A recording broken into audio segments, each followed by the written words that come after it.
Welcome back to the Dropped Outdoors podcast, episode 13. Yes, sir. We are in the double digits. We're feeling good. Hopefully, y'all are enjoying it. And even if you're not, we are. So we're going to keep on going. Glad you're watching one way or another. Yeah, I agree. Whether you like it or not, I wish you would comment and tell us we suck or we're awesome. But I'm just glad you're watching it. Landon, first off, how was your week? Second off, how was the concert, my brother? Oh, man, the week was great. Just got back in today. Just kind of got back into work and all that stuff. So, a little jet lag. I'm tired. So, it may be an off day, but hey, we're going to make it through. Still on vacation? Yeah, for sure. But no, the concert, dude, was it was kick-ass. It was awesome. We, I went in really not knowing who it was. And I will say, to my my accord here, I wasn't completely wrong in the Rob Zombie thing. I know Rob Zombie. He was not on the list until last week.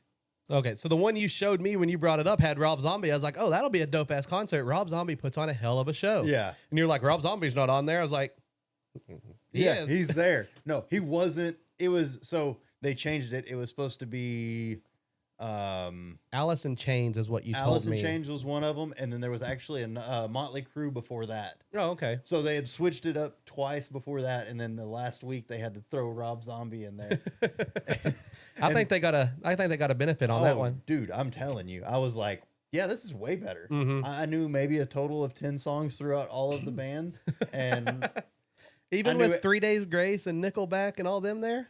I knew I may have known a little. I think it was like 15 is what I said whenever we were there. I guess that's never really been your music. That's always been kind of mine. So whenever I was looking at those and I saw Puddle of Mud, Nickelback, 3 Days Grace, Chevelle, Flyleaf. Yeah, Ashley was all over it. She was tearing it up. She was jamming out everything, but it was like maybe like 8 songs of Rob Zombie that I knew because I know most of his stuff. Yeah. And then like a couple of 3 Days Grace songs, and then like 4 or 5 Nickelback. And realistically, I watched the whole Def Leppard concert, and I didn't know a song. See, I have to say, Def Leppard's probably a little old for us because I only know 1 or 2 Def Leppard songs. Ashley was jamming out, and I just sat there, and I was like, I'm almost embarrassed. If you would have said you didn't know, like, I'm surprised you didn't know more Flyleaf. Yeah. Flyleaf was my shit. I didn't know any of those. It's crazy. There was a time in my life that Flyleaf, Paramore, and Evanescence. Yeah. Let's see, I know Paramore and Evanescence were like, those 3 were my... Yeah. If I listened to a woman's voice, it was one of those 3. Oh, yeah. I jammed it. Yeah. No, it was a great concert. I just love concerts in general. You put me in there, I'm going to jam out the best I can. Yeah. I'm going to act like I know what I'm singing. I'm going to lip sync everything and kind of bob to the music and had a great time. But say you did come back with a voice, and I was like, oh, he didn't do much because I would not have came back with a voice. Guaranteed with who was on there, I would not have came back with a voice.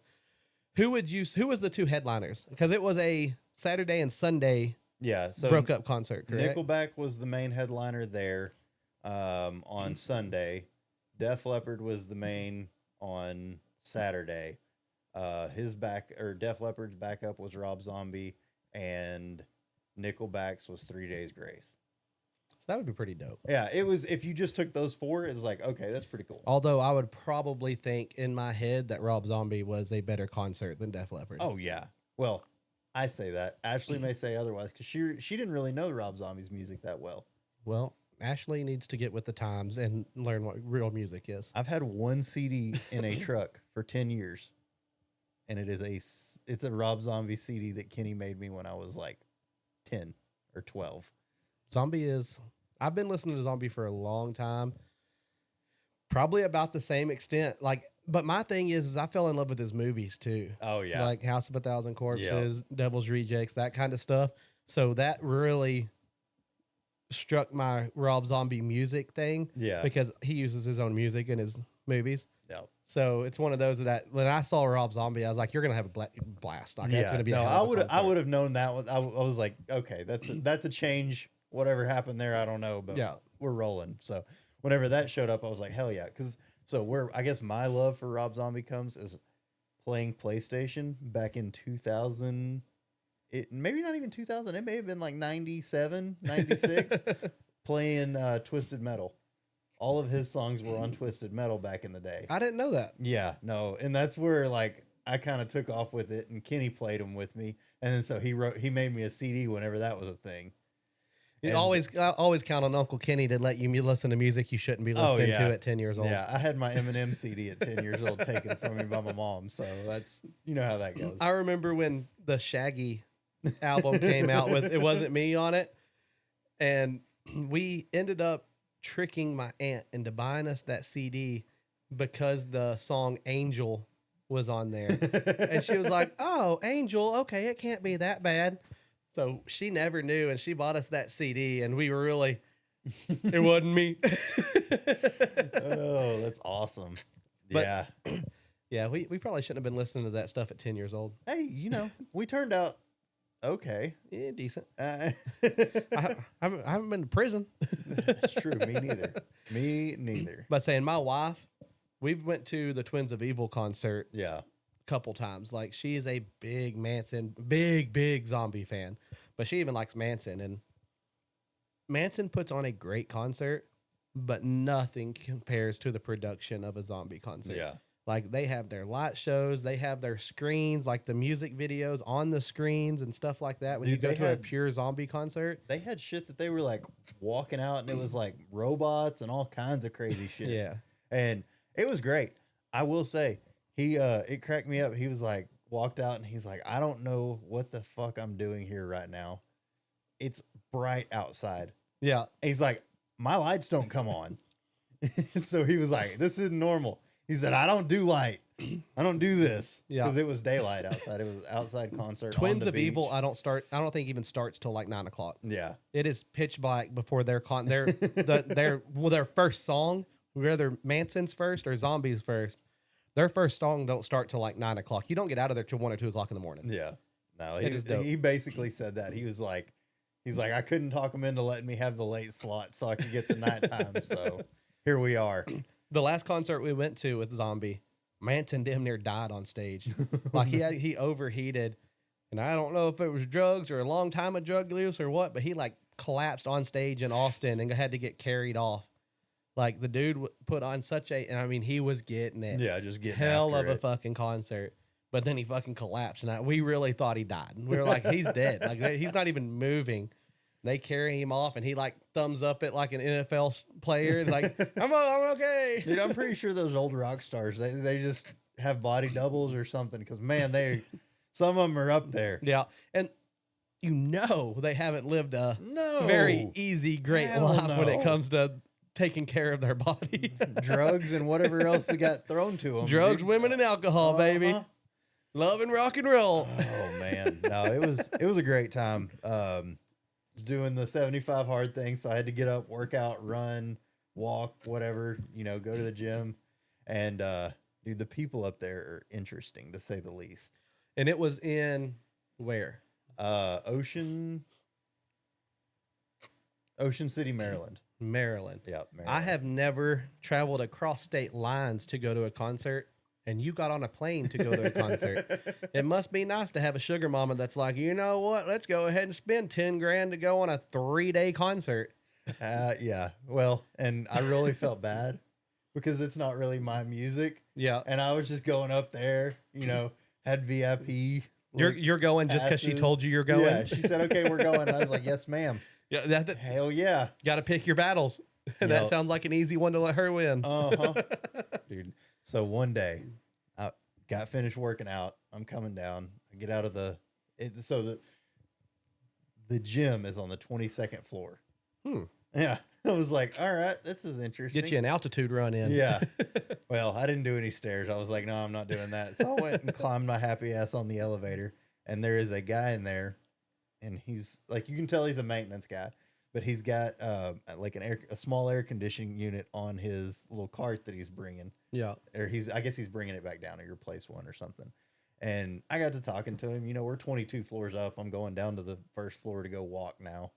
And we get about a few floors down, and he's like, "Oh yeah, we're talking." He's like, "Where are you from?" And I was like, "Texas." I was like, "Where are you from?" He's like, "Oh, I'm from here, but I lived over in Pittsburgh for a while." And he said, "I really just love it out here." And I was like, "Oh yeah." He's like, "Yep." He's like, I kind of have a problem with Texas down there. And I was like, "Oh man, what what for?" I know, we're from the South. It's whatever. Like, what's You gun toting Republicans? what's the deal? And he said, "Well," he said, all this weather we're having." I was like, "Yeah, we're having a lot of weather too, or whatever." He's like, "Yeah." He's like, "Y'all are causing it." I'm like, I had to pause for a second. I was like, "Well," it's like, I don't know how the hell would we. Please do explain. Like, I didn't actually rope it and bring it up here with me, but hey, Yeah. Whatever. That's just a song. You really can't rope thunderclouds and ride them, brother.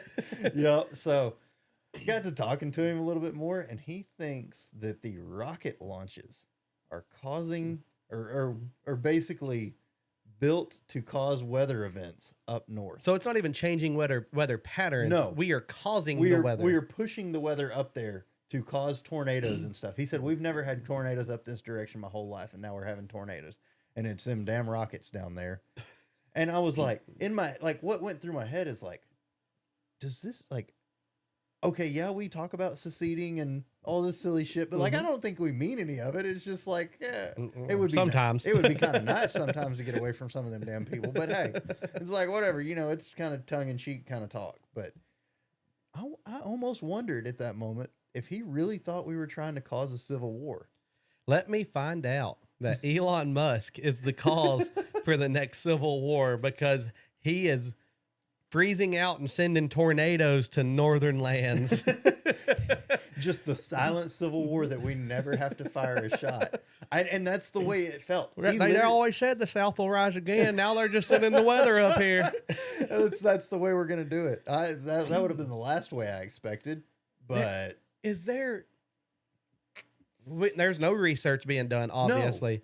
But is there any logical way that could be at all the truth or based in truth? Or that was my thought. So, I'm an intellectual that I am. Yeah. I had to go down, and I was dug down the rabbit hole. Yeah. I mean, I would have too. And there's a lot of conspiracies that I read, and I'm like, yeah, I'm going to look at this. See, that doesn't sound logical, or that does sound like it's possible. Yeah. And so what did we determine? I dug into it, and between Google searches, YouTube searches, and it went as far as to purchasing ChatGPT Pro so I could use more of their data to try to figure out what in the hell. And basically ChatGPT told me, yeah, he's an outlier and he's crazy. I was like, you've got to be kidding me, right? I'm like, there's not one other person in here. There's no like blog post. And I sat there and argued with ChatGPT for probably 45 minutes. I was like, no, but if this situation happened, where would there be information on it? And it kept going back to, nope, can't find any information. No information available. This is something that they came up with on their own. And I'm like, there's nobody that just does that, right? And they were like, yeah, there's outliers. And I'm like, that's crazy. That tells me one of two things. Either that guy's an outlier and he's absolutely batshit and he's just weird, or it's 110% the truth and the government's hiding it. And it's, now I want to know the truth. I'm going to dig in. He's dug in and everybody else is covering it up. And that's where I came to kind of conclude. I was like, well, government's hiding it. It's either 100% factual or 100% negative. We have no answer still. Yeah, no, I have no idea, but I was just flabbergasted. I always hate those the most, because whenever I have something, I can look at pros and cons, if you will, of not necessarily the pros and cons, but the different layers of opinions. Yeah. And I can base my own thought and process on it. I love those. Yeah. Do I technically get a yes or a no answer? No. But I always feel better about the research I did and my answer, on what I believe. Yeah. Whether I'm part of the outliers or I'm part of the mass majority, I always feel better having a research topic that I can actually speak on and say, no, this is why. But when you have a topic that you have no information on whatsoever, then you're stuck at the limbo of, is this guy right? Is this guy wrong? And with my conspiracy mind, I always fall into well, the government could just be hiding it from us. I mean, like aliens. I truly think there's maybe not green-headed, big-headed aliens, but I do think there's stuff out there that the government's like, I don't think the people should know about this. Yep. And the world governments, not just American or everything. whatever. This could be one of those that it's just like, nope, we're going to ixnay this. We can control the weather, but we don't need the people knowing that, because every natural disaster that happens, they're going to say these people murdered us. Yeah, exactly. So I hate those whenever you have a 50-50. There's really no for sure answer. And that's the way he left. Like, it got left. Like, we got to the first floor. He went his way and I went my way with more fucking thoughts than I ever wanted to have about any of those topics. And so I spent, a good hour, 2 hours with pouring myself into this shit. I would have been perfectly fine without ever having that thought in my head. And so now on the plane ride back, I'm like, you know what? I wonder what's going on. When's the next rocket launch so I can try to pair this? And I'm like, shit, he got me. Whether he was being serious or not, whatever, it did not matter. He got me. This dude walked up. There is a podcast now about this man and his thoughts. This guy walked off the elevator, took a left, and said, fucking Texans, what idiots. This guy's going to spend hours thinking about this. You can't control the weather. Yeah, and that's part of it. Makes me fucking wonder. I'm like, I don't know. The world will never know. But here we are. That's freaking awesome. 5 days later, and I'm still just pondering. Tell me the truth. Tell me the truth. Are you still researching it? I did whenever we were sitting there in the airport. I've tried again. Well, the thing that gets me, and the reason I ask, and I'm going to tell you the truth regardless, the thing that always gets me on it is those times where they are the 50-50s and you're still in your head. Something will hit me, and I'm like, ooh. And then I research that to see if it'll tie in to the 50-50, and it never does. Yeah, but it might be a week later. It might be a month later, but someone will say something. I'm like, oh, I should ask that question and research it off of this background knowledge instead of, trying to figure out a way into the knowledge loop from a different angle. Never works, but I catch myself months after the initial thought, and I'm like, son of a bitch. Hey, I'll tell you this right now. 5 years from now, if Elon launches a rocket and for whatever reason a tornado goes through a big city or something up there, I'm going to be like, I wonder. We're going to put out a breaking news YouTube video. Breaking news. Elon causes still tornadoes. Doing the silent civil war. After 10 years, Elon Musk is still on his civil war path. Oh yeah, no, it was crazy, and dude, the amount of people, holy shit! I don't know how wide they came from. Nobody ever said any further than like 150 miles from that general area. You came from Texas. You can't be the outlier. I could be. I doubt you're the only person from out of state. You know what I mean? Oh, I mean, they were out of state, but like they weren't far. You're next state over. I'm talking Ohio, like people traveling to it. I would think so, but there was like Ohio, all the freaking tiny little states up there. Everybody like Wisconsin and shit. Yeah. Well, not that Wisconsin's tiny. I was thinking more like the Rhode Islands and Delaware and Maryland and all those states. The ones where we drive from Weatherford to Dallas, we're still in the middle of our state. They drive from Weatherford to Dallas. They cross 4 state lines. Yeah. Yeah. And that's exactly what it is. We drove through 3 states from the airport that we landed in to get to where we were going in an hour and a half. Bro, hour and a half. People do that on a daily for just travel to work. That's the daily commute. Yeah.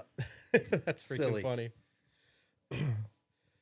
Any other juiciness happen? You have me thinking like, now I want to know what these people's brains are like. Oh, dude, how are these people? Who are crazy. they? I told one guy that we were standing in the concert, and he had more money than God. You could tell he was multimillionaire.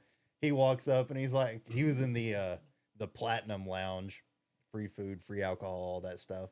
And he walks over. I like that loud. Yeah, he walks over by the fence because they're like touching each other, and he starts talking with me, and he's like, he's like, said something. He's like, well, what do y'all do down there in Texas?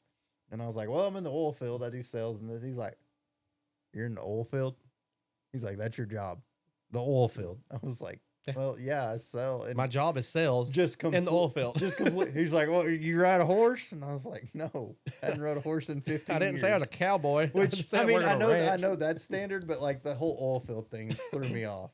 I'm like, and then the guy next to me from like Minnesota or something, oh yeah, I have a tree trimming business or whatever. And he's like, oh, that's really cool. You know, this and that. And he's sitting there making fun of my shit. I'm like, what the fuck is this? Well, up there, I mean, even Pennsylvania. Yeah, Pennsylvania is a has big it, but oil field hub. I'm guessing he really just doesn't get out of his. Where was he from?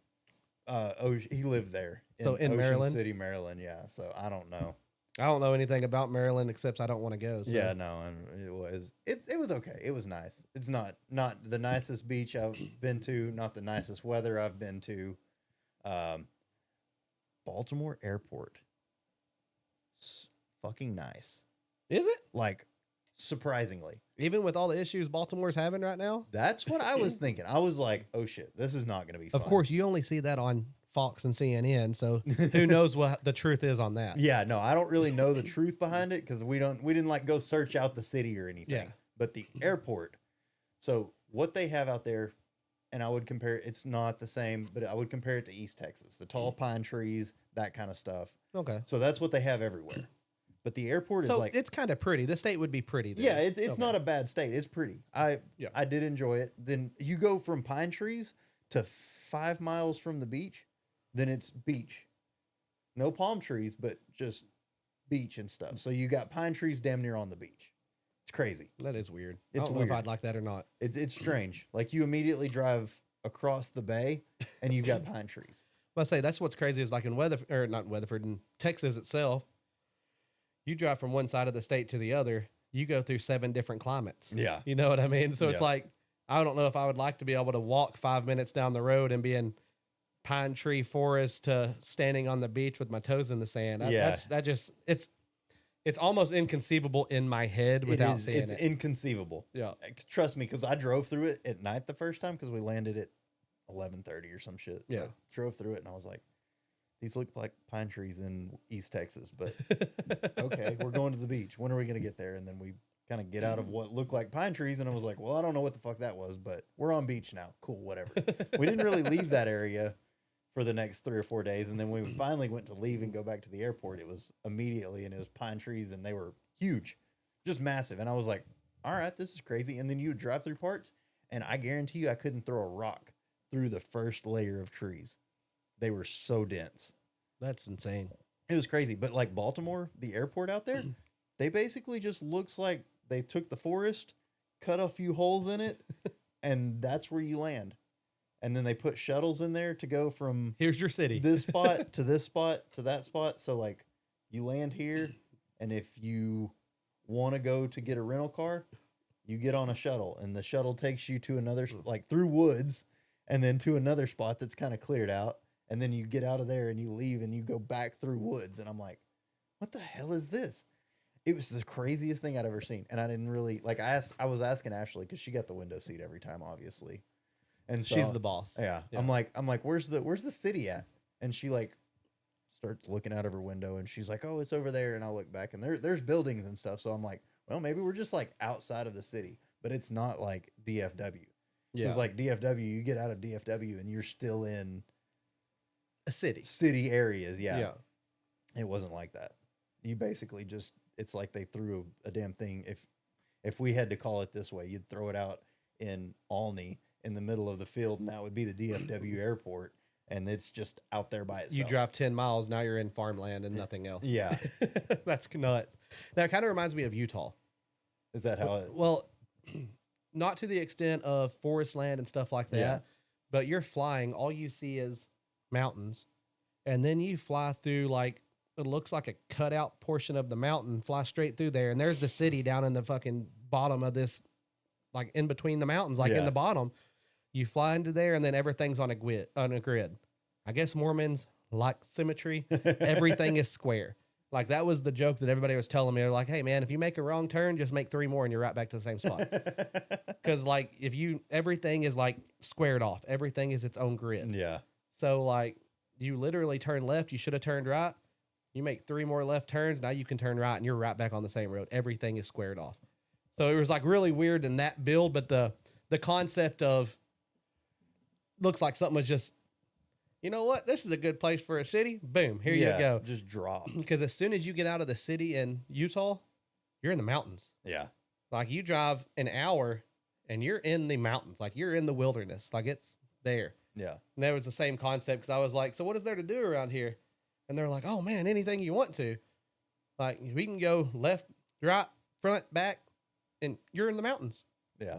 As soon as you drive past the little threshold, there's nothing else.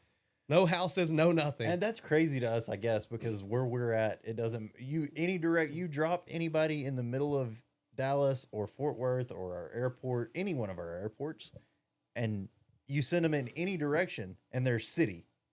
Well, There's houses, there's more stacked, there's another city. You know, now you've got Frisco and all that stuff that's got their own skyscrapers and shit. Now it's like, it's just city on top of city on top of city. I've picked somebody up from Fort Worth Airport. Yeah. And drove almost to the other side of Denison. And they're still being like, are we still in Fort Worth? Like, no, technically we already went through Dallas. We've already went through Sherman, you know, whatever. Yeah. And I name off like 3 or 4 cities and they're like, really? Like, and the guy I'm talking about, he's from Florida. Yeah. So it's like, he had no idea. Like we already went through 3 or 4 cities. They're just they're all connected. Yeah. And what's crazy is once you get out of those connected cities, like there's nothing else. Yeah. Like all our cities seem to be bunched together. Like seem like if you're in the city in Texas, you're in the city. Yeah. You get out of it, like even where we live, Weatherford's growing to, I mean, it looks like it's connected to Dallas at this point. There's no country land whatsoever. It's going to be connected. And then, I mean, in the next 10 years, you're not going to be, it's going to be indistinguishable from the rest of it'll be part of the Metroplex. But if we go west, there's nothing. Nothing. All the way to New Mexico, you're seeing fucking fields. Like it's farmland, cotton fields, stuff like that. All the way to New Mexico. Yeah. Like it's nuts. Like, and see, how that happens. I guess that's the crazy part is because while we were driving, like the fields were cut into the forest. Yeah. You literally have forest on every side and you've got a farm tucked in there. And it's not a big farm. I'm talking you're probably 20, 30 acres at the most. Yeah. But everybody's got their fields that they plant. I'm like, it was a strange characteristic compared to what I'm used to. That is weird. And everything I've been to, I guess to think about it, is surrounding states of Texas. And yes, there's a lot of differences, but there's a lot of similarities too. Like Louisiana, kind of the same concept. You have your bunches of cities and then it's all swamplands and there's land in between. Yeah. Oklahoma's kind of the same way. Yeah. I mean, you drive from Oklahoma City to Tulsa, you basically go through rocky passes with forestry areas and stuff like that. And then you get up to Tulsa, and once you get closer to Tulsa, the cities start picking up, and then it's one big city, basically. Yeah. Same way New Mexico. You're driving through there. You have your bunches of cities, but from here to, where was the place we went for the bachelor party? Ruidoso. You're driving through the mountains and woods. Yeah. Yep. Like, then once you get to a city, you have a city. Like, I don't know. I guess everything around here is kind of built like that, and everything up north is more... Yeah, it's just spaced down where they need to be. They just dropped it in there, and that's where it is. And I was like, all right. I mean, it made for a nice drive. Oh, yeah. It was great. We flew into Boston 3 years ago, and that was a catastrophe. Not a fan? Dude, tunnels and just crap. I mean, and I'm going to guess it's because that city is so old. Yeah. It's like, because it's so old, they literally just had to keep piling stuff on top of each other, and it was a mess. The whole thing was a mess. We Ubered out of the airport, and I thought we were gonna die 3 times. Only died twice though. Yeah, and then we got a rental car, like on the outskirts of the city. Yeah, and from there we left, and then it was fine. But then as soon as we got back in, it was just a nightmare. A nightmare. I don't ever want to fly into Boston again. See, and that's my problem with traveling. I guess you can call me uncultured or lazy or whatever, but I want to travel for like hunting trips. Mm-hmm. I don't care about traveling to New York to see a Christmas tree. Oh yeah, no, Or, that's you know what I mean? So like, whenever I think about traveling to Maryland for a concert, I'm like, damn, that concert would be dope, but I have no interest in it. yeah, You know what I mean? Like, it's not something I would have booked myself. yeah. You know what I mean? Well, and that's kind of where I'm at. Like, I'm never gonna be the guy that's like, oh yeah, let me just fly over to Baltimore real quick and go do this. That sounds lovely, but that's the way my wife is, and she loves that stuff. I would rather go hunting. She would rather go do that stuff. So I'm just gonna go. If my wife wanted to do it, I would go too. Yeah, I was just talking about me in general booking that. yeah, I had no interest in it, would never do it. If Amanda wanted to, I wouldn't even argue or hesitate. I'd be like, yeah, babe, if you want to, let's do it. Yeah. But like me, I would much rather go to fucking Montana. Yeah, exactly. Well, and you would have a great time at the concert. Like I would have had a great time there, period. Yeah. I know I would have. I know how my personality is. I'd have a good time almost anywhere. Exactly. Like you would have loved it, but it's just like, that's not where I would have Not where I'm comfortable. Immediately. Yeah. I'm like, yep, cool. And God forbid with my personality, somebody was like, oh, Texas is causing our weather. And I'd be like, yeah, this city needs a bath anyway. Shut up. Like, I would have got jumped so many times in a place like that because You if you wouldn't say, have. why?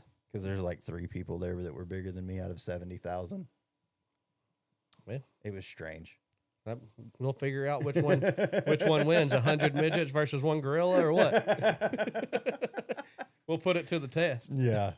Well, speaking of Montana, not to change the subject, but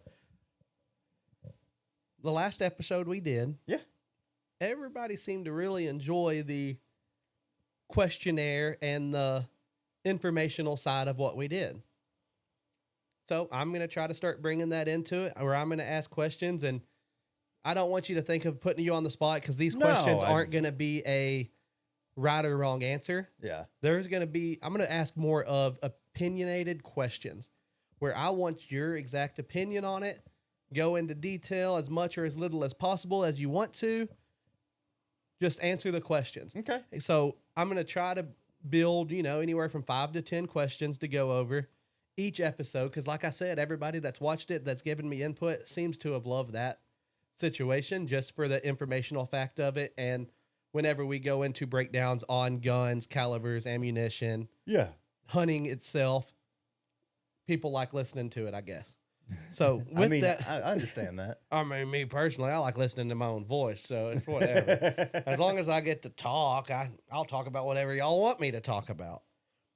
So, based off of our last TikTok, not our last one, but one of the last ones that really blew up and went kind of crazy. Oh, yeah. Just a simple topic. I asked, what is the best hunting state?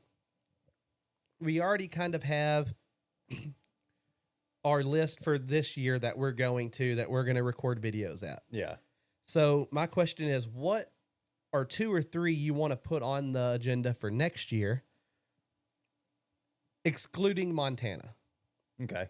Because we had Ohio came up a lot. Yep. People telling us to go to Ohio. People wanting us to go to Florida was a big one. People saying, is it Minnesota or Missouri? I can't remember which one was the big one. Missouri's a big one. Minnesota does have some good stuff. I can't remember. I was just going off of followers that actually put in input that said y'all should go here. And then we had a lot of Montana, of course. Yeah. And we had, I'm excluding Alaska too. Yeah. I feel like when we go there, that's going to have to be a big one in That's itself. going to be a real big one. So I'm not going to go that far. Yeah, that's going to be like just to have a few days. Yeah, that's going to be like a 2-week trip that we might only go to surrounding states after that. And then like Kansas was a real big one. Yep. So out of the ones you remember reading on that and commenting on and stuff like that, or even outside of what our followers want us to do, give me 3 or 4 that we can discuss that you want to put on the agenda for us to go hunt and shoot a video on. Okay. So I think just because I'm already like kind of invested, Wyoming, I've got preference points for deer and elk in Wyoming from this year. Oh, you've already put them in? I put those in also just so I could kind of start building. And so I'm invested in those if we kind of get to a situation where I feel like, all right, we're going to get to, have everything set up, be rolling the way we want to, that I can draw. We out can of go those. anytime we want to Yeah. type situations. Yeah. Yep, that I will put in to draw for those. Yeah. So Wyoming is a big one. Now, outside of that, my obvious goal is giant whitetail, one way or another. Okay. So Ohio, Kansas, you name those. Those are huge. Like massive big deer states. Got to be in those. Missouri's always going to be cool. The other one is Southern Illinois. Okay. The cornfields over there. I would love to get. And I know they're mostly private land, and we'd have to get some kind of permission or have a lease or something along those lines. But I would love to do that. Like they've got some monsters hidden in there. The one that really got me that I didn't know there was monsters at, but 3 or 4 different followers said Nebraska. Yeah. The corn-fed giants is what they were calling them. Yep. We have an inn in Nebraska. That is true. We do have an inn. We have a place to stay. Nebraska is not that big, so even if we do have to drive Oh, yeah. 2 hours or whatever, we have a place that we can kick it, stuff like that. So we could make Nebraska a thing. So to circle back to, I guess, the gist of the question, for next year, we have Montana on the list. Yeah. We are going to Montana next year for a hunt. One way or another. Yeah. What I say, we could probably fit 3 states in, wouldn't you say? Yeah.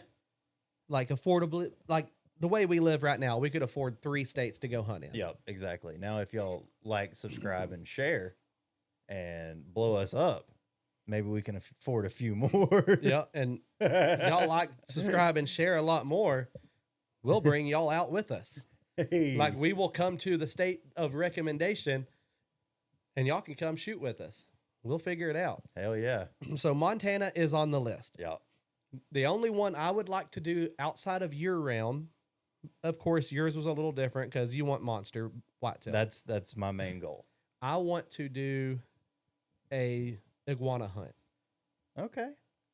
So I wouldn't mind putting Florida on the list and do an actual tour guide service of just 8 to 12 hours of on the boat taking care of iguanas. Just dusting iguana. That sounds pretty cool. And you could do blow darts. We could do, I mean, really anything of what they want. Yeah.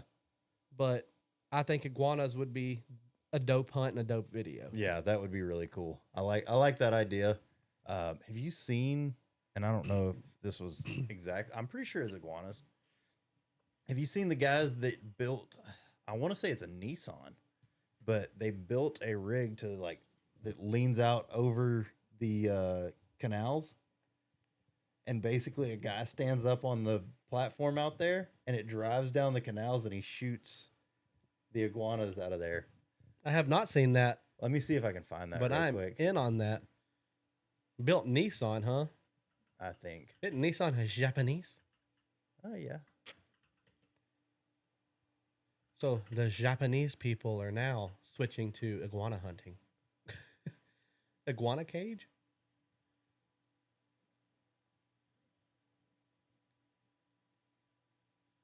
Oh, man. I'm not going to be able to find it. But it's just is it on a boat, on a barge? No, it's on a truck. The truck drives down the road, but it's a platform that they built in the bed that steps out over these things, and they drive down the road on the channel, and it puts them over the top of the channel. So Oh, that's kind of dope. it's really cool. A little sketchy. Yeah, I mean, it looks sketchy. There was a whole video on it. I'm going to have to try to find it. I may have to just plug it in a picture in here, That'll be fine. but That would be kind of dope. I don't know why I think that would be a fun one. I think Florida's affordable. I mean, that's one we could legit drive to and not have an issue, fly into. It's not expensive. And an iguana hunt, in all honesty, is not, at least the ones I've looked up, they're not real expensive. Jesus Christ. Dude, yeah, there's some monsters. That's, Most of the ones I see that are usually, airsoft's coming to mind, but an air gun itself. yeah. The is air what rifles. the air rifle is what you're going to take them with. But you just get on a boat, go through the canals. That thing is huge. That would be cool. I don't know if I want one like that. That's a fucking prehistoric alligator, brother. But I don't know. That would be a fun hunt, and that would just be a. Whenever I was thinking about it, I know you have trophy mind. Yeah. I had content mind, and I was like, I think that would make a dope video. Yeah. No, I agree. I think that'd be a really cool And video. then the third one I would like to put in is a whitetail, a monster whitetail of any sort. So we could do a Montana hunt of whatever you want to do. Maybe do a Florida hunt next year with iguana and stuff like that. And then schedule us for, because the iguana hunt, the cool thing about that, we could do that in fucking February. Yeah. No, it wouldn't I mean, matter they're an 'cause it's invasive Florida. species. They want you to kill them every day of the year. You know Yeah. what I mean? So we could do that at any time. And then when Montana and whatever else we pick, we would just have to stationary Yeah. what we want to do and what time of Yeah. year we have to. Yeah. No, I think if Nebraska would be cool as hell, especially with our in there, that would be pretty easily done too. Yeah. I think an alligator one would be sick. I know we've talked about that before. And we have it in We there. have it in there, and so that's kind of my big deal. There is like any point where we've got somebody that's gonna kind of guide us a little bit. That's easy money right Yeah. there. Alligator one would be a fun hunt and good content, I think, especially if our end's half as crazy as what Garrett says. Yeah, He would be a blast. But we'll figure out in September if he is or not. Well, I say that. I'm ready to get my freaking to know something. Oh yeah, me too. I'm like, golly. Do we have any idea when that'll come out? I mean, the hunt's not No. until September, so I would assume it. I mean, it could go up until. I'd assume they'd give you a couple months. Yeah, let me see if I can find something real quick. I don't think I've looked before and I didn't ever find a solid answer. Well, I'm sure it's just they pop their draw, and whenever you find out, you find out. Yeah, no, I agree. I think that's kind of what it is because like I said, I looked before and I didn't see anything. Jesus Christ. That July 22nd. is when they do the draw. Yes. So we should know then. So that ain't too bad. I don't know where that info just came from, but it did say that. I mean, that makes sense too, because I mean that gives you a few months to Yeah. plan it out and be ready to go. I'm not seeing where it says it here, but it definitely said that on the main page. So July 22nd. So that But- week. By saying what we put in for, the reason I'm just I'm just ready to get it and be like, all right, we are going. Yeah. But another thing is I'm ready to start planning it out because we have between like September 1st and 31st or whatever the hell Yeah. our dates are that we can go. Yep. So it's one of those like, I'm ready to start planning this, get it going, like ready to be in the moving forward stage instead of the setting and waiting stage. Yeah, Because I'm just not good kinda- at setting and waiting. Yeah, me neither. Typically just get shit done. So I'm kind of excited about that. So what would you rather do? Montana, Florida, and then Ohio, or Montana, Florida, then like Nebraska? Ohio is going to be a hard one to win a draw because I feel like that is a big, everybody's doing it. That might be Yeah. one this year, even next year. We just start putting in. Oh yeah, we're gonna start getting putting our in, points. trying to get everything done. I don't exactly know like I said, I've never really done that kind of stuff before. Yeah. So I don't know their system. I feel like you just go get a tag, but then you've got to come up with land. I think that's gonna be more the big part there. Nebraska wise or No, Ohio? Ohio. So that's why I think Don't know Ohio have some public land though. they do. It's a lot harder to hunt just because there are so many people that say, yeah, let me just go hunt some whitetail in Ohio because Yeah. there's monsters. We'll see. I'm gonna dig into that one soon. Sorry. That was a loud pop. That was a loud pop. I'm gonna dig into that soon and we'll kind of figure out from there. But I'd say we go hopeful on Ohio, but full bore on Nebraska and figure that one out. Okay. Because worst case scenario, if somebody's like, well, hey, you've got land and you got a tag, come to Nebraska. Okay, I'm not mad. Yeah. Just showing up there. That's cool. Well, and the good thing is I don't mind putting it on our social media outlets and just being like, hey, Yeah. we got a tag. Who wants to be in a video? Anybody have some land we can hunt? This, that, and the other. Nebraska, I'll call my brother and just be like, hey, we're going to get our tag. Next year, we're going to come hunt. deer season, Nebraska. Can you find us some land? Yeah. I don't think that's going to be an issue because, I mean, literally been Yeah. the manager of a farm for like the last 2 years. Now he's actually selling feed to a bunch of different farmers itself. Hell So yeah. he has good access to a whole bunch of stuff that a lot of people that I mean, they could tell us to go get bent. Yeah, they could. But in general, I feel like for that situation, there's going to be people. We might have to pay for it, but whatever. Hey, that's part of it. I'll throw a few $100 to hunt somebody's land Yep. or whatever. Yes, sir. Well, all right. Let's see. Hey, wait a second. Did I ever ask you how your week was, or did I just want to talk about myself the whole time? Well, I mean, you just talked about yourself the whole time. Well, how was your week then, guy? Yeah, well, not that you care. It was Okay. all right. Fine. What questions you got? Honestly, I don't think my week was anything to Oh, it wasn't anything shake a crazy? stick at. No, it was just traditional on the road grinding. On the road where? I 'Cause stayed. I think you took a trip, didn't you? Mm-mm. I thought you went up north. Oh yeah, I did. I went to my Some bitch niece's. sounds like he's 2 weeks away from his trip instead of just last week. Jesus. Well, I didn't think it because it wasn't like a crazy planned out trip. It was I went to watch my niece graduate. She got her associate's degree in Hell yeah. I mean, it's technically sports medicine, but it's whatever they associates of science or whatever.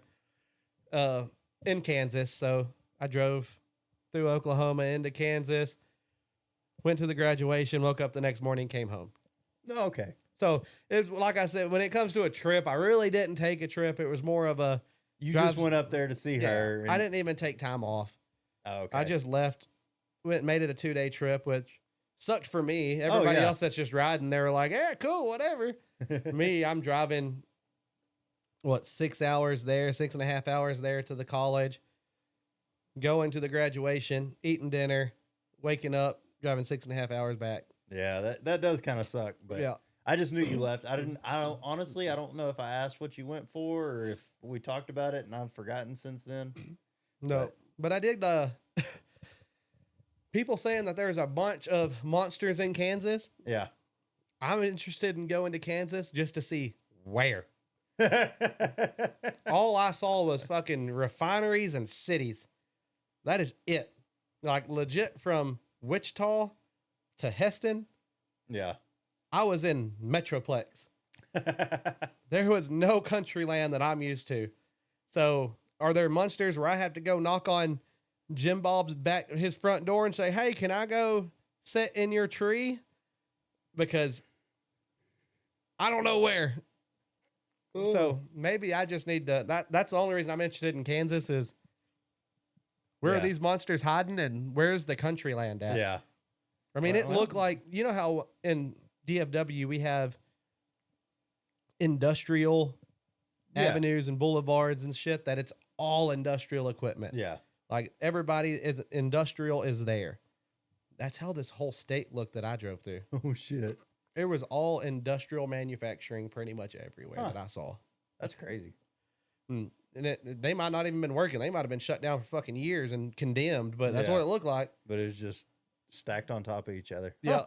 So That's crazy. No. I don't know where the hunting land is for said monsters, but if you know, Well, I guess we're Let gonna us have know. to find out at some point. yeah, I mean, I don't see. I mean, we had followers legit say, like, I'm from New York, so you tell me where the hunting land's at because it's not fucking here. You know what I mean? Like, I don't see someone just being like, Kansas, monsters. Yeah. I hunt there all the time. Just to say Kansas when 90% of our followers are hunters that travel and go hunting, and they're like, no, Kansas is not. Yeah. Kansas. Like, I don't see you putting yourself out there to look like an idiot. So there Yeah. has to be a spot somewhere. Yeah, there's spots. I just never saw it. We'll go find it one day. But no, that was legit all I did. So I did forget about it just because, like I said, it wasn't really a trip. But I did do something. You are correct. I went to a graduation in Kansas. And then you handed out business cards all the way down. Every gas station, restaurant, anywhere I stopped, I had tape and I was taping them to stalls in bathrooms. Like I would tape the card on there of the Scan Me, this, that, and the other. It had Dropped Outdoors podcast. Gas stations, I would put them in every gas pump, just slide them in. So whenever they walk out to grab the gas pump handle to fill up their truck or their car, they saw the business card right there. That's pretty funny. I wonder. So we did get a bump of 3 followers on YouTube this week. I wonder if there's at least one. I hope so. I hope so too. That would be amazing. I dropped probably 50 cards Hell in yeah. between DFW and Heston, Kansas. All through Oklahoma. DFW even is where I started, all the way into Kansas, and then all the way back. I just put them out. So I like it. I know Oklahoma City has a bunch of them. What's happening in Oklahoma City? And a bunch of the around the Heston area. I don't know what the fucking towns were. Their Metroplex. Yeah, whatever it is. Around that area. Oh, shit. Well, what other questions you got then, man? Well, this is one that actually came from a follower off of Instagram. I like it. If you were given the keys to 50 acres, and this is not exactly how he asked it. He asked, what do y'all do to bring deer in to a unhunted property? Yeah. So the way I word it is, if you're given the keys to like 50 acres, because that's what he has, with no wildlife that you know of, like no major wildlife, and you were asked to bring in, Landon, I want you to bring in deer. I want you to bring in monsters. What are you doing? Okay. I think, first of all, to start, you survey the property the best of your knowledge. Buy you 4 cameras, 4 trail cameras. Put them on any trails that you see. If there's no trails, just put them along the fence lines and just try to guesstimate what you may have coming in. Then I would take bags of corn and start scattering them around the outsides of your property and keep the cameras rolling. And then maybe you get a deer, maybe you don't. If you don't, it's going to be real hard. You start trying to make a good bedding area for them, give them space. Don't mess with anything out there. Just try to make it the best habitat possible, whether it's cutting down trees, making good bedding areas, planting tall grass. So if you have tall grass, they'll get in there and they'll bed down. And it's a more easy, natural living environment for them than just kind of running around hoping like hell they can find somewhere secluded to stay. So that's what I would do first of all. But if you do have deer coming in, slowly start to put corn, plant different crops on the interior to try to get them to work into your interior, and then have your bedding areas, grasslands, down trees to make corridors and stuff like that in place. So that way they start to feel more confident there, and then just feed the shit out of them if you get them in. But like I said, if you don't get them in, you've just got to try to make your habitat the best as possible. So me on that, I'm taking this guy at his word. He's around our age. I'm going long term. You wanting to bring deer in. Yeah. Don't say for this year. Doesn't say for 50 years. He just said, I'm wanting to bring deer in. What should I do? Basically, what I told him in my head is, if you're looking long term, like I'm assuming he bought this property, is going to build on it, whatever, 50 acres. It's quite a bit. Yeah. So I'm thinking you need to have a habitat for the deer in general. So if you have any brush, any forestry, leave it. If you don't, plant it. Get it going now. Hardwood and softwood. Get it growing. And when you think about trees itself, I want you to think about acorns, stuff like that. Yeah. Because once you get a good habitat for them to hide and bed down and have a safe space, you want to keep that underbrush clear, acorns, fruits, stuff like that popping up.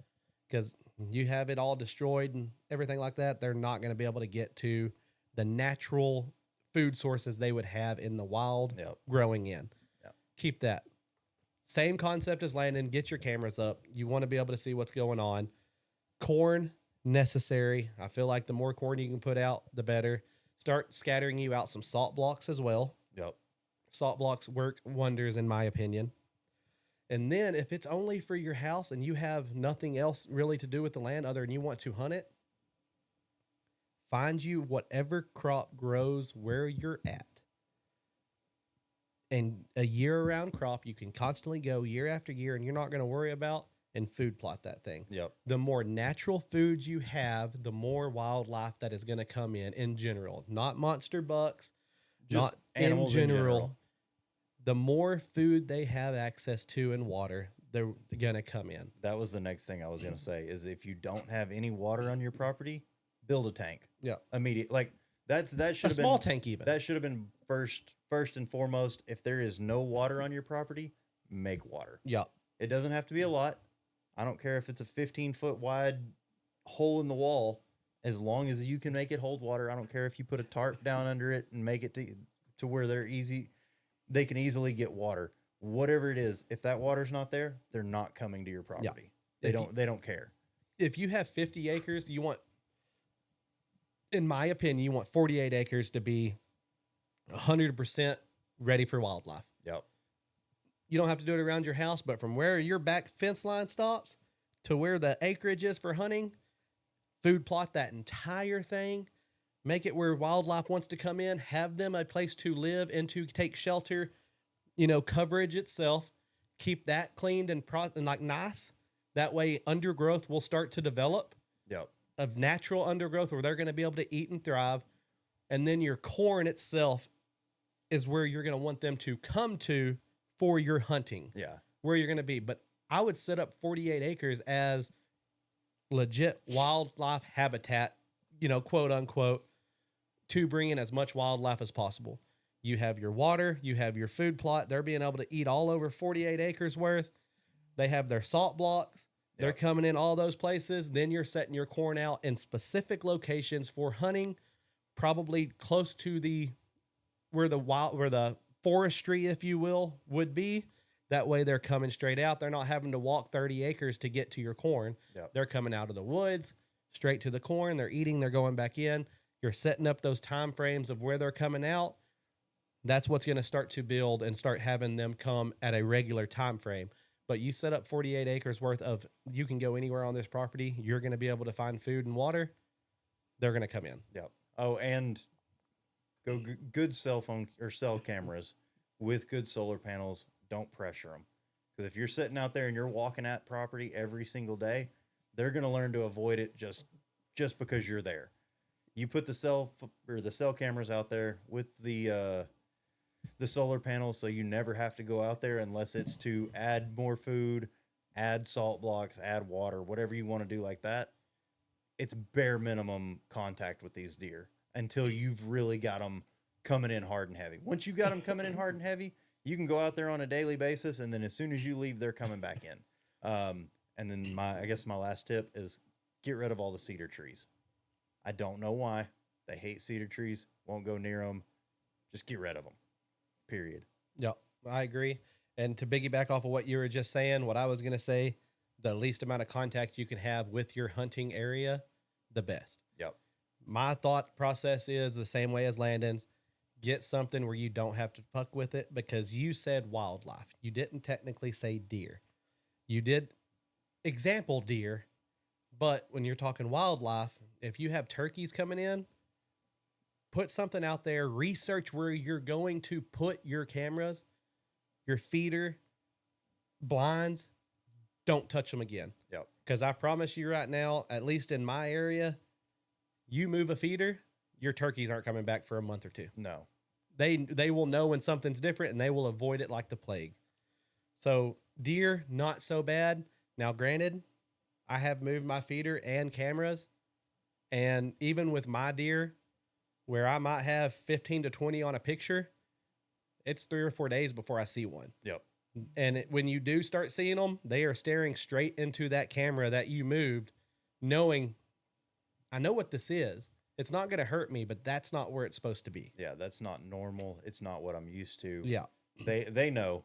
They pick up on that stuff, even if it's small stuff. Like he said, the turkeys, the world's worst. You run those things off, you won't see them for a week. Yep, they're gone. Yep. Like, you won't get a single picture of one on that camera again if you move it. Yeah. Like, it'll take multiple weeks before they start getting comfortable again to come back. Yep. Those are very smart fucking creatures. Now, granted, I don't know exactly where you're from, and if all you care about is deer, I'm going to go out on a limb and say it's not as important. You need to set it and leave it alone. Don't fuck with it. Don't be going out there every day. But like Landon said, once they get comfortable, there's times we can walk out there, the deer will run off. And if we set out there under a tree for 15, 20 minutes, they come back. They'll be back. And the does, especially big bucks, you're going to run them off, and they Yeah. may stay gone for a day, but they will typically come Yeah. back. But if you're looking for wildlife itself as a whole, I would say general rule of thumb, research what you're doing, set everything up the way you want it the first time, leave it the hell alone. It's kind of like fishing.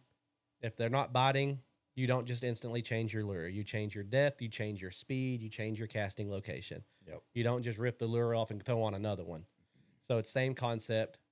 Put it up, leave it alone. Don't change your lure, but change maybe the times you're going out there to hunt, change what you're feeding them, change the little things at a time, and don't change the environment.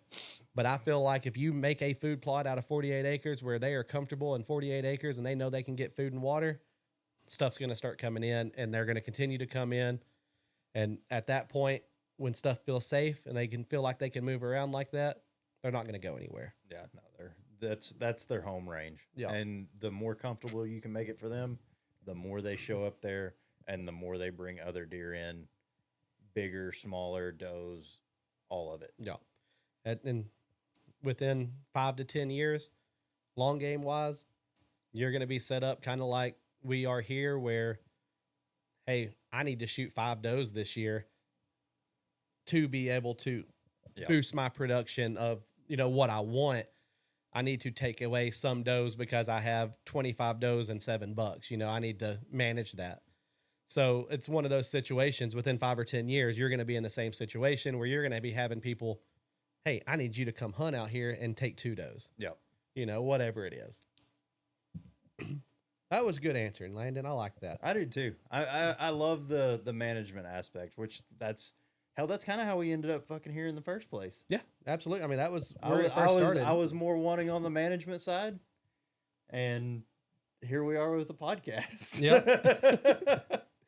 Yeah, that was legit it. We were going to start a company just doing game management. A management company. We were like, well, shit, let's just start a podcast too, and we'll use it to grow off. Yeah, of. be able to grow. And now we're focused more on the podcast and having fun with it. Yep.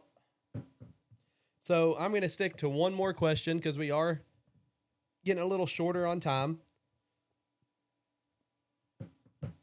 This one's more of a me thing. We talk about guns. We talk about our favorite guns. We talk about hunting. We talk about all kinds of stuff. But me, I love bushcraft. I love survivalist situations. So my question to you, government shutdown, right? Say we are a civil war, revolutionary war, whatever. I don't like zombie apocalypse scenarios, but, an apocalyptic time per se. Yeah. What is your go-to vehicle for an apocalypse vehicle? Well, we're already started the Civil War. We talked about that. Oh, so. yeah. Elon. I guess we better start our build. Yeah, that ain't no joke. Honestly, if I was, and this is just for sheer just beat the hell out of it, it's nothing else. Obviously, there's other ones that I think I would love, but as far as I want this vehicle to just survive any situation, I want an old school Hilux. Hilux. What is that? Toyota Hilux. It's what they have overseas and shit. Okay. But is that with the LR22 engine or LR20 engine? I don't engine? know which one it is. I've watched so many videos on people turning those into some crazy ass bug out vehicles. Well, we're on the same concept then. Have you I know you've heard of Whistling Diesel, right? Mm-hmm. Dude, he took one and he just demolished it on purpose and he couldn't kill it. Huh. Yeah. Well, when I look at it, I think of bulletproof engines. Yeah. That's what I care about. I don't really care about the looks at that point or Not anything a lot like of that. power. Ugly as sin. Yeah, they're terrible. Let me find there we go. Okay. So we are on the same concept on my thought process. So what's your reasoning on this? Why a Hilux? So apparently they're just indestructible. They've got, I don't know, probably 150, 200 horsepower at the top end. Mm-hmm. And so you're not doing 100 miles an hour, but you're going to do 70 from here to around the world 7 times, and you're still going to be driving. Yeah. Like running them out of oil, doing all kinds of crazy stuff. Just would survive forever.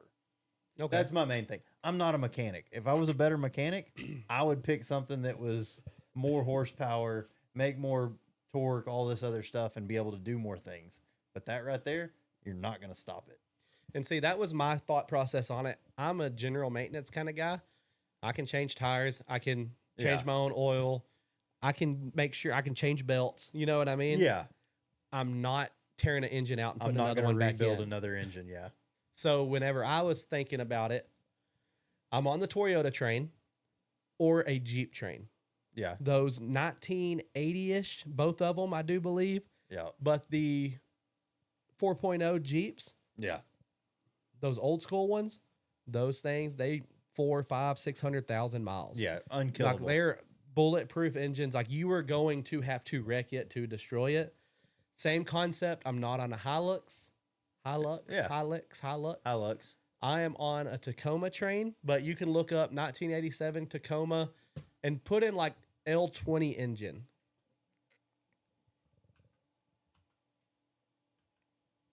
And it'll be a Toyota Tacoma.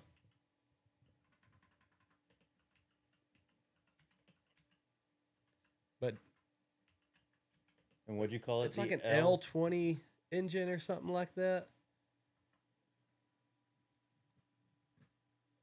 Maybe it's L21 engine. Maybe it's the R22.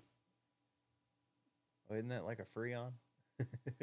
No, but to go back. L20 designation likely reserves to the trim level. Okay, maybe. Well, you just put in L20. Maybe do the engine itself. Like maybe put in engine afterwards.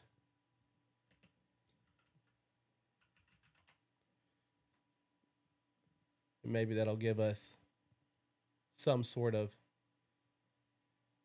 22R. Might be a 22R. But there is an L20 engine, but whatever. But is that what it is? Yeah, 22R. It's a 2.4 liter inline 4. So basically, Toyota Tacoma with that engine is bulletproof. You're looking at 1 million miles of just driving, right? Driving, yeah. You have your general maintenance, yes. But the thing is about the Tacoma that I like is you can put the beefier tires on it. It does have the capability of going off-road, and it is an open bed in the back. Yeah. So where yours was an open bed, but it looked like it was really short and small. Yeah. This one right here, you could put your, a gun, a stationary mounted gun on the top. Oh, you could put that in the back of the Hilux. You could put a lot heavier objects in this because I've researched the engine. Yeah. Because I was going to ask the question, so I did a little research on my own. Hey, that's okay. But it can pull. It can handle the heavier shit. Yeah. With a bulletproof engine. So that would just be, in my opinion, you're going out for supplies. You have a stationary gun rack on the top or somebody standing up back there. You have 2 in the front. It's compact. You're going to be able to maneuver, go off-road, on-road, whatever you have to do, and you can load that damn thing down. Hell yeah. No, What is that, 100 horsepower? Yeah, 100 horsepower. Let's see. Excuse me. I just for comparison's sake, I don't know. Images. Let's see what year that one was.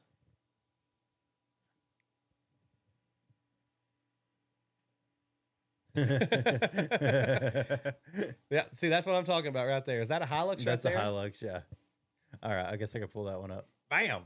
But that's kind of what I was thinking on the Tacoma. You have that one stationary.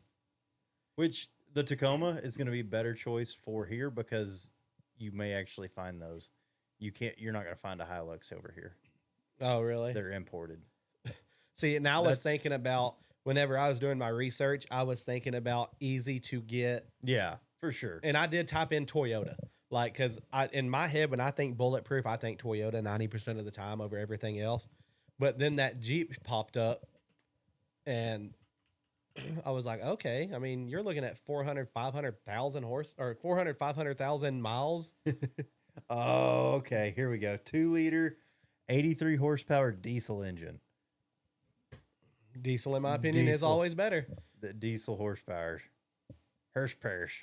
The Oh, Hirsch Purge. look, the 22E or 22RE generated 130. So this is a 90 model instead of an 87. So it's just their updated version, and they get a few extra horsepower. Yeah, that So ain't there you go. So We're it's basically the same truck. Same Okay. truck. Look at us. Look at it. We had the same brainwave on that. We went 100% reliability. I want it bulletproof engine. And then on top of that, if it is basically the same truck, your load capacity is going to be pretty up there, because that was one thing I did look at. And the reason for that is if you want to put metal cages over the windows, if you want to put, beef up the back for that person that's standing on the stationary gun to have a little bit of protection, you're going to be able to. Yeah. Because I don't care about going fast. I care about getting from point A to point B, having protection. Yeah. In one piece. And that truck not shutting down. And on these trucks, even I watched some videos of them trying to destroy the engine with guns. And obviously you get to like a 50 cal. Oh yeah. It's tearing going it through out. Yeah. But some of these like 9mm, more of a traditional standard ammunition you will have, even 5.56 out of ARs. Yeah. You had to hit detrimental areas of the engine before it shut it down. Yeah. It Like wouldn't there just was die. stuff knocking like holes in this thing, and it was still driving. It was insane. And I was like, okay, that's where I'm at. That's what I want right there. But that was, I don't know. I was looking at that, and it caught my interest, and I was intrigued. So I was like, I'm going to ask Landon, because we've never talked about an apocalypse style vehicle, and I wouldn't mind building one. Yeah, no, it would be pretty cool. We could go in together, even make it a YouTube video if we wanted to, and build us a old Toyota truck, because we could probably get one for $5-6 grand. Oh, if not less. But get us one and then legit set it up as. Oh yeah. And another thing we could do is if we got one and we set it up, we were talking about making an overland vehicle for all of our trips that we could drive out and just stationary on, put like a tent, a roof tent on there. Yeah. We could turn that into that and just build it out like that. Oh yeah. No, I'm gonna do the Tundra in an overland setup. Because you're gonna that's all it's gonna be. but you're gonna like rip the doors off. You're gonna tube the doors. That would be the Ford that I want a tube door. Oh, you're not gonna tube door That's that. just like a mud truck more or less. I want to overland because I want that one to be comfortable, because it's gonna be for going to Colorado, hunting dead of winter, that kind of deal. Yeah. So have the tent, have everything, any kind of camping setup in there, have the tent on the top of the like the camper shell, that kind of thing. I did see that if I'm going to set up an overland vehicle for myself, I very well might get me a Jeep. Oh yeah? Just because they have I think it's called like a trifold roof tent. I'm not 100% sure exactly what it's called, but what happens is it raises up, right? Yeah. And then it has a fold out and a fold out with pegs that go into the ground, like for your stationary. Yeah. But it makes like a 10 to 12 person tent on your roof. Yeah. They make those for, And I was like, for Tundras and everything else. oh, this one, the one I was looking at is only made for Jeeps. Oh, I didn't see a trifold for Tundras where you see how those are just kind of folding up. And I've seen some for Tundras that fold out towards like kind of on the back side of the bed. Yeah. But I did not see any that would fold out to the sides as well as out again over the bed like this. So it's like you have, I don't know, the thing was massive. Like it was as big as my 12-person tent that I have for my wife and kids. Yeah, they do them. All right, so you see how that has one coming out to the side? Yeah. It came out on both ends, and then it also folded out again towards like the bed of the truck. Looking at here.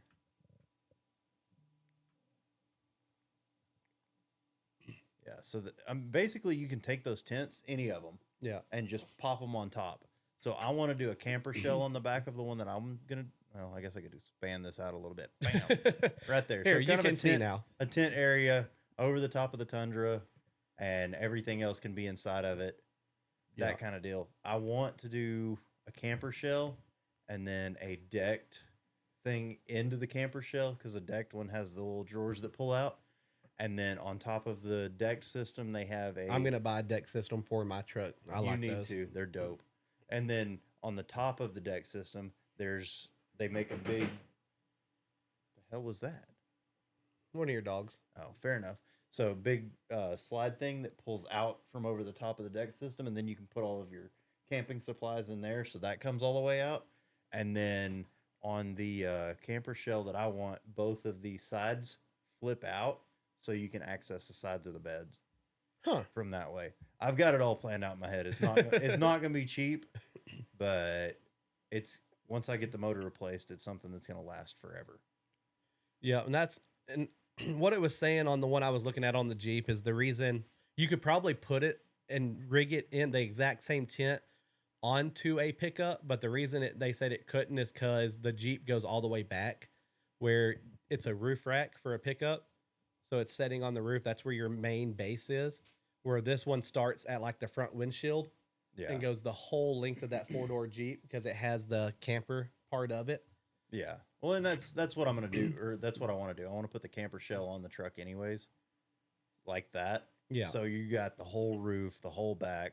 Yeah. But, I mean, realistically, a good 4-person tent that just folds out to the side would be plenty. Yeah, but we're also 6'3", 6'4". Oh, it would be. I've already made sure a bunch of these tents they will fold out to like 7.5 feet. Because I don't fit comfortably in a 1-person tent. No, you know what I mean. I need like a 3 or 4 before I'm comfortable in a normal tent.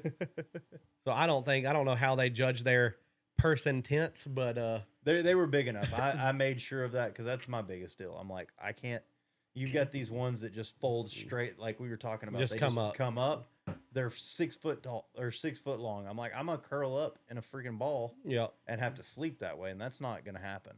Like I don't much care about the width of it because I mean, if I'm laying down, if I took everything out of a truck and I laid down in the truck and it's the width of a truck, I'm gonna be comfortable in that. Yeah, mine is legit. I want 7 foot minimum. 6'6", 6'7", you know what I mean? Yeah. Minimum of length. I want to be able to lay down. Yeah. Even if it is at an angle. I'm cool with an angle where my feet are, I might only have, 2 foot worth of room at the bottom. Yeah. That's fine. I just want to be able to stretch out, not be in a fucking ball the entire time trying to sleep. Yep, I understand that one. I'm right there with you. That was my main reason for looking at like bigger tents that they had. And these silly people that put these campers on there. I'll pull up it.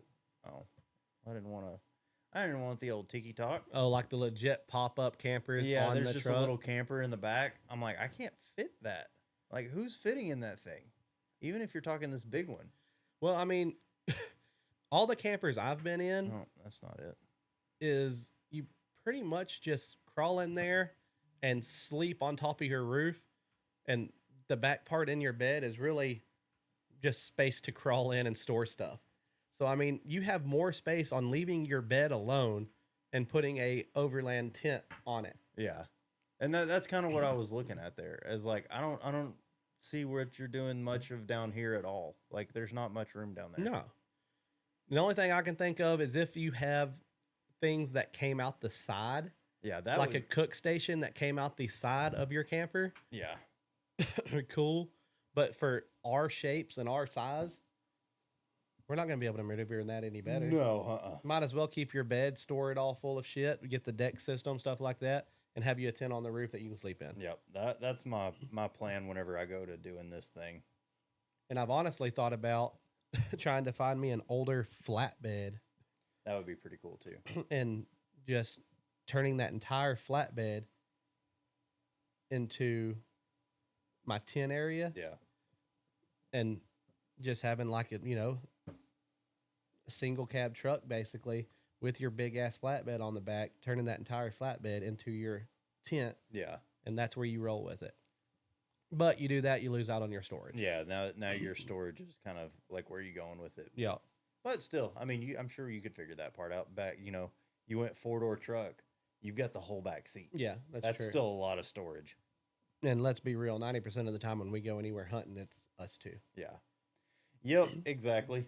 And that was my main reasoning behind wanting a side fold tent that's going to be 7.5 foot long and then double wide. yeah, So that way both of us could lay like that and it would be fine. we could just build it up, and that's what we take. There it is. Yep. We're always have a place to sleep, even if it's in Hey, a gas station parking lot in we've slept Orla, worse. Texas. Yeah, exactly. Hey, I did make a purchase towards all this, though. Did you? I've got the Starlink Mini coming. So now we will never be without Slap it cell up, phone service. slap her up on the side and call it good? Yep. How much did that run you? It's actually on sale right now for $300 for the Mini. See, I don't know what I'd use it for. Like, a part of me is like, I should get it. So if you want my honest, here's what I'm thinking. I've got an 11-day trip coming up in June or July where we're going. Is that where you're bouncing? Yeah, we're going to go all the state parks from here to Glacier National Park in Montana. It's going to be Yellowstone, probably Grand Canyons, and some of the ones through Utah and stuff like that, the arches and stuff like that. So we're going to do that. And there's obviously dead zones out there. I'm going to have a wife and a daughter in the car that could probably care less, but then I've got to watch my videos while we're sitting around. So And you're Mr. Technology. Yeah, so. I'm like, I've got to have that. And then obviously you're not going to spend $300 for one trip. So if you have the Starlink Mini, then it can sit outside the deer blind and then you can watch your football games during deer season.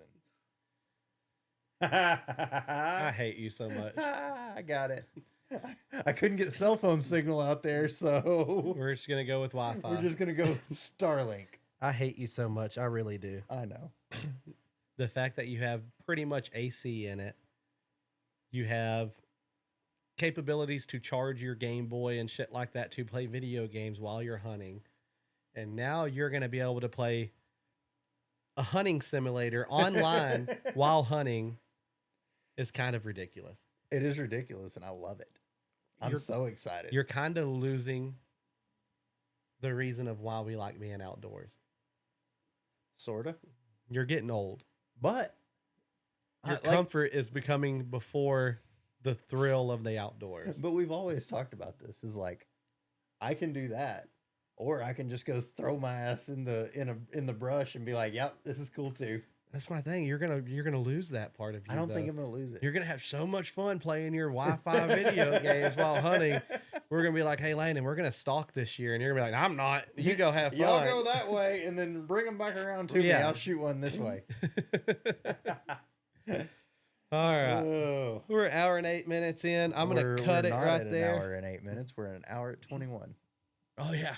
My bad. I looked at the wrong time. Hour and 21 minutes in. Let's go ahead and call it right there. We went off on your vacation a lot longer than I thought I would. So I have about 10 more questions that I can pocket. Hell yeah. For the next solo episode of just me and you. Because I think next week we are going to have the one, the only George Bradley Thornton on. That man is coming. He said he has questions for us and we are going to get them answered. Yeah. Hell yeah. So our next Dusty and Landon episode, I have more questions. And by then I might have 30 more because I can't shut my brain off. We'll never keep up. So with that being said, fellas, if y'all enjoyed it, like, subscribe on YouTube, comment. I want to hear, again, more hunting area. Like what's your best state for hunting? In general purpose hunting, not so we just can come steal your spot. That's right. Not just whitetail. I want general purpose. And I want you to tell us. My man wants to shoot an iguana. Yeah, the dude in Florida was like, Florida has great hunting all the way around, but iguana is a big one that most states don't offer. I agree. I want to do it. Louisiana, you had gators. Most states don't offer gators. You could do that in Florida too. So even if it's off the wall game, I want to know about it. Like, what is there? Like, I know in Texas, we go South Texas. I want to do a prairie dog hunt. Most states don't have that. That's true. So let us know comment, like, subscribe, follow us on the social medias. Dropped Outdoors on Instagram, Dropped Outdoors podcast on TikTok. There's a lot more podcast clips on TikTok than Instagram. Instagram's going to go over a lot more of the YouTube side, where we're going to have pictures of guns, shooting videos, clips from YouTube or YouTube videos going onto Instagram, because TikTok and stuff like that don't like guns. So when you put pew pews, they give you these thing called strikes, and those are hard to get rid of. So Instagram is the moneymaker. Hell yeah. So with that being said, I'll catch y'all next week with Landon and Bradley. Later.